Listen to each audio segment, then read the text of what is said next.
Hello, I'm still here.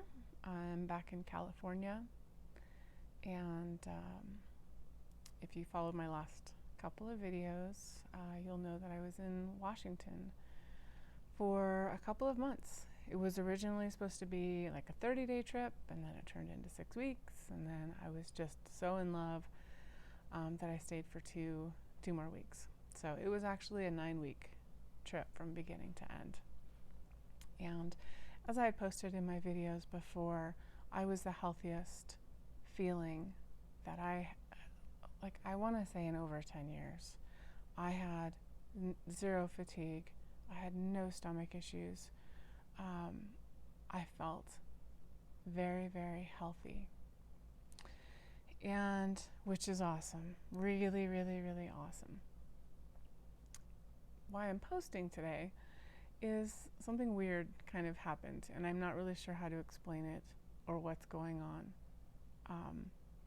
But when I went to leave the town when I went to leave Washington, I got sick.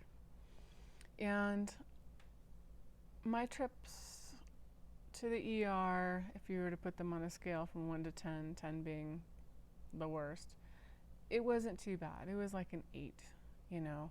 The pain was managed fairly easily, and I had excellent care. I was sent home. Not a big deal. When I came, okay, so that happened, and then I think the next day I got on the road. Had a great trip down. I think I took it in 3 days, which is about right for me. And I got back to my little mountain town here in California, and within a couple of days I was in the ER. Same old stuff. The vomiting that turns into excruciating pain. That visit, on a scale of 1 to 10, was a fucking 12. I could not get the pain under control. The vomiting was gnarly. I haven't really been able to eat since. So I'm back on soft foods. The hydration, IV hydration, helped, I think, as it always does. That's always kind of part of my treatment when I go into the ER. And even though it doesn't seem like that big of a deal, the hydration for me is almost what sets me back to normal. Excuse me. I'm having coffee, decaf coffee in the middle of the day. Anywho, so that was a setback. And my intention for coming back to California was to sort of tidy up my affairs here and then eventually move back to Washington. But once I ended up in the ER, I thought, maybe I'm not going to last here as long as I think I can. And I told myself that if I come back to California and if I get sick again, that I'm leaving ASAP. In any way that I can. And that happened again today. Felt okay last couple of days. Digestion's not quite right. Now, nothing really has changed other than the location of my life. Like where I physically am on the planet's changed. Nothing else has changed. I'm actually off of all of my medication except for I just take one anti-anxiety. My treatment hasn't changed. Like I can't figure it out. And today I woke up nauseous. I was exhausted. And I haven't felt exhausted for like 3 months. I woke up exhausted. I couldn't even stand in the bathroom to do my makeup this morning. I had to sit down. And that sucked because that's the way it used to be last year. I physically could not stand up to put long enough to put my makeup on. Everything I did sitting down. Even work, I found ways to sit during my sessions, and anyways. So I had that this morning, and then my first client, I had to run out of the room and throw up in the bathroom. A lot. I don't know where it came from. So it's been dry heaving today, and no pain. I'm having some cramping, but it's under control. I don't think I have to go to the ER. And I'm trying to figure out what changed. Is this an emotional thing at this point? Or is it something in the environment? You know, I do live at 8,000 feet, and I think the humidity here is usually right around 10, like 10 to 15, summer and winter. So there's no moisture in the air. The oxygen, you know, we don't absorb oxygen in the same way at altitude as you do at sea level.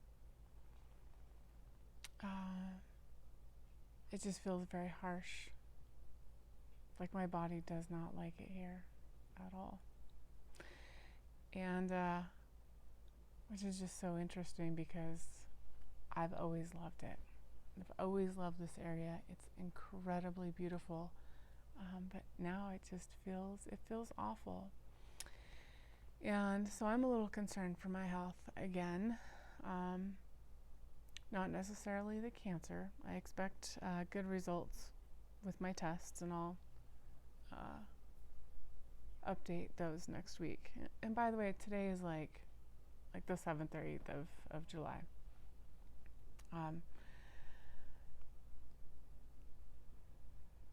It's like the other part of my body, you know, not necessarily the cancer is not causing this. It's in my digestion. My body's not working right. It's not digesting right. It's not, I'm dehydrated. I cannot drink enough water. It's just not, my body's not soaking it up.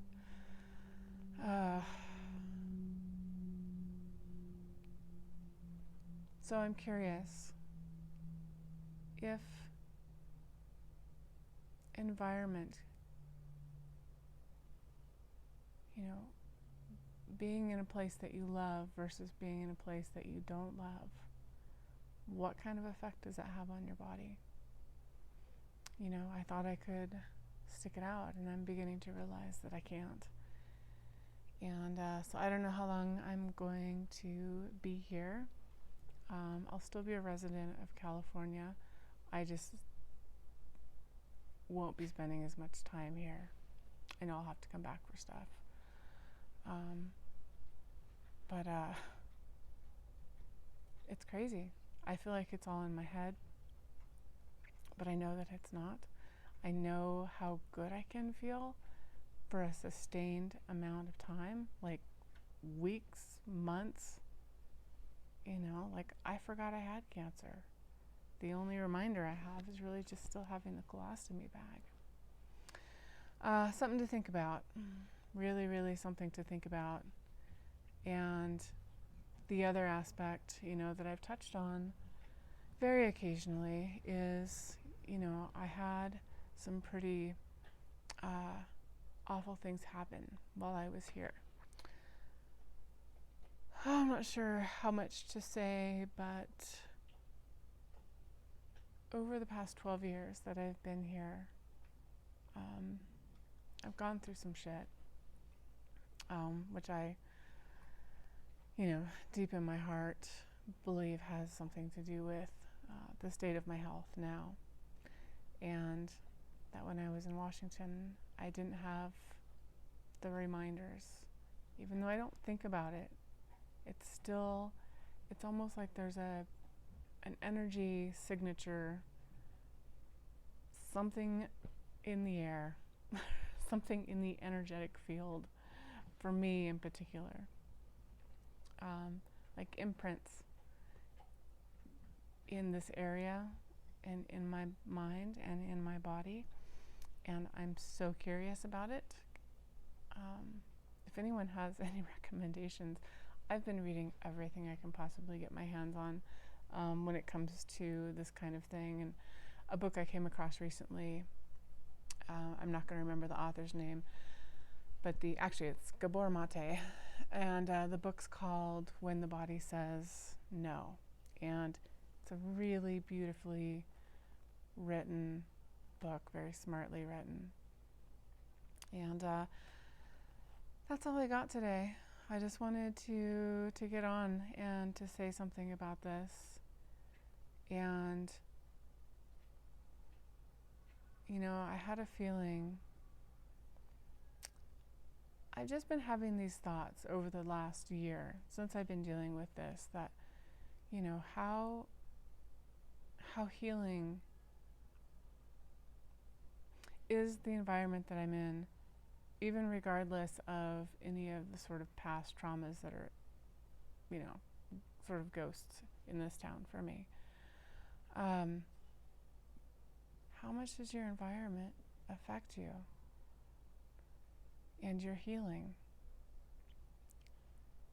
And when I started to look at it, I was like, are we meant to live on a volcano? Are we meant to live at 8,000 feet? Are we meant to live in an environment that is so dry? You know, and I think if you're perfectly healthy, we can endure, our bodies adjust. You know, your red blood cells do their thing, and you know, you acclimate and you get used to it. But I think there's really something to it. So if you're having an inkling, if you don't feel good in the place that you're at, and if you don't feel like you're healing and you don't feel like you're getting better, or if your environment feels harsh, even the external environment, you know, your home life, your work, I really believe that harshness, that a harsh lifestyle can really affect your health. It just seems so obvious, but it's not just about, you know, having the right medication or having the right doctor, having the right supplementations, making the right changes, having the right attitude, you know. I have a pretty strong attitude. I don't know if that's the right way to say that. I have a pretty strong outlook on my health. And coming back here, it's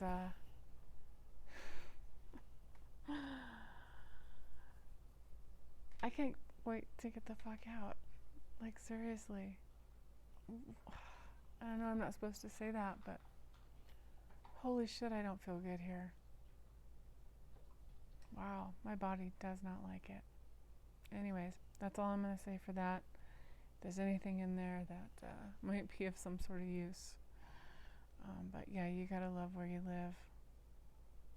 Alright, that's it for now. I'll talk to you guys later.